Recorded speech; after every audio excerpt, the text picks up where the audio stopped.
সালাম আলাইকুম।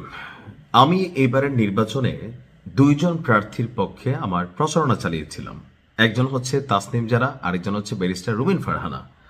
তো দুইজনই স্বতন্ত্র প্রার্থী ছিল।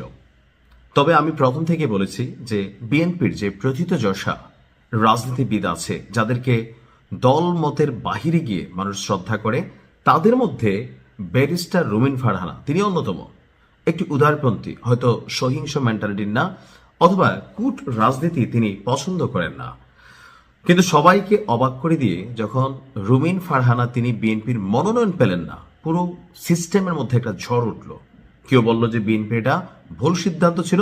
রুমিন ফারহানা তিনি নিজেই একটা ব্র্যান্ড, সেইখানে বিএনপি কিন্তু তাদের কোনো প্রার্থী দেয় নাই, দিছে কারে খেজুর গাছ মার্কা জুনায়েদ আল হাবিব পীর সাহেব, ওনাকে দিছে।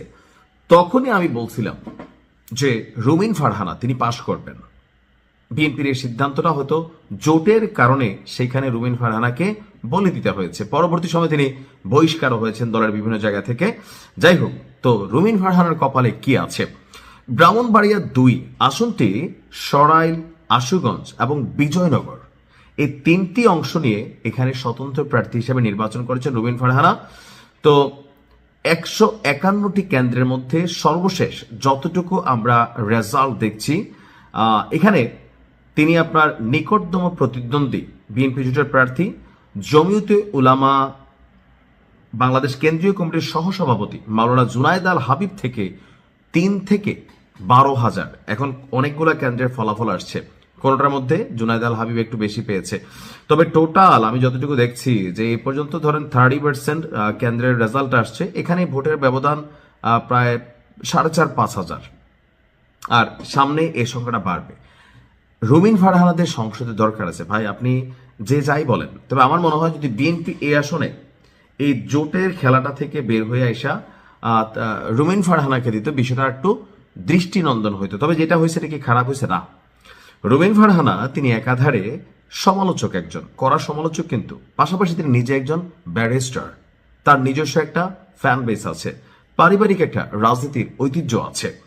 তো তারপরেও তিনি এখানে বিএনপির যে জোটের পলিসি, তো অনেক জায়গায় এরকম হয়েছে যে ধরেন জামাত এনসিপির জোটের পলিসির কারণে অনেক জায়গায় যে মানুষ দাড়ি পাল্লার জন্য অপেক্ষা করছে, সেখানে শাপলা করে ঢুকে গেছে, সমর্থকরা কান্না করছে, কারণ এই প্রার্থীকে তারা চিনে না বা পছন্দ করে না, হুট করে একজনকে দিয়ে দিছে। এখন দলের সিদ্ধান্ত ফাইনাল। তো জোট নিয়ে রাজনীতি করতে গেলে স্বাভাবিক সব আসনেই তো একটা নিজস্ব ক্যান্ডিডেট থাকে, কিন্তু কেউ না কেউ কুরবানির বলি হয়। বাট রুমিন ফারহানা তিনি নিশ্চিত ইনশাল্লাহ বিজয়ী হবেন। আমি মনে করি যে রুমিন ফারহানা এককভাবে তিনি সংসদকে কাঁপাবেন। আবার ক্ষমতায় বিএনপি যাচ্ছে, বাকিরা বিরোধী দলে থাকবেন। তো নিজের দলের হইলে হয় কি, বাংলাদেশের কনস্টিটিউশনে বা আমাদের এই রাজনৈতিক দলগুলোর মধ্যে একটা সিস্টেম আছে কি, নিজের দলের বিরুদ্ধে কোনো সিদ্ধান্ত হতে আপনি না করতে পারবেন না। তো এরকম কিছু ফ্যাক্ট আছে। তো সেই ক্ষেত্রে আমার কাছে মনে হয় বাংলাদেশ রাষ্ট্রের জন্য যা ভালো, কল্যাণকর, সেটাই ব্যারিস্টার রুমিন ফারহানা করবেন। হাস্যোজ্জ্বল লাস্যময়ী রুমিন আপার জন্য অগ্রিম শুভেচ্ছা। ভালো থাকুন।